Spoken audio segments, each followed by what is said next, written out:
नमस्कार, मी डॉक्टर सौरभ पटवर्धन, नंदादीप नेत्रालय येथे मी नेत्रतज्ञ म्हणून काम करतो.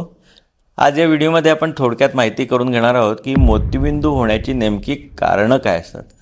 आजकाल आम्ही पाहतोय की मोतीबिंदूचं प्रमाण थोडंसं वाढलेलं आहे आणि तरुण वयातसुद्धा आजकाल मोतीबिंदूचं प्रमाण आम्हाला दिसतंय. आता याच्या मागची महत्त्वाची कारणं काय असतात, तर अर्थात मोतीबिंदू हा आम्ही बऱ्याचदा म्हणतो की हा आजार नसून एजिंग प्रोसेसचा एक भाग आहे. जसं आपण वय वाढलं तसं आपले केस पांढरे होतात, त्याचप्रमाणे आपली लेन्स, डोळ्यातली जी नैसर्गिक लेन्स असते ती धुरकट होते आणि त्यालाच आम्ही मोतीबिंदू म्हणतो. पूर्वीच्या काळी बऱ्याचदा हा मोतीबिंदू होण्याचे चान्सेस वय वाढल्यावरच वाढायचं.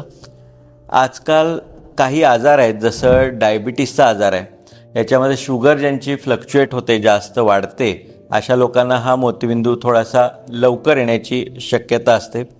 तसंच काही आजारांसाठी जर तुम्हाला स्टिरॉइड्स किंवा त्या प्रमाणातले काही इतर औषधं घ्यावी लागत असतील, याच्यामुळे सुद्धा मोतीबिंदू होण्याचं प्रमाण हे आजकाल वाढतं आहे.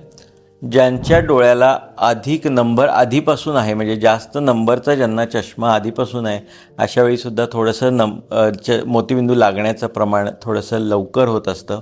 याशिवाय डोळ्याला मार लागणं, डोळ्याची काही ऑपरेशन्स पूर्वी झालेली असणे, खास करून काचबिंदूसाठी किंवा पडद्यासाठी, अशा वेळीसुद्धा मोतीबिंदू हा येऊ शकतो.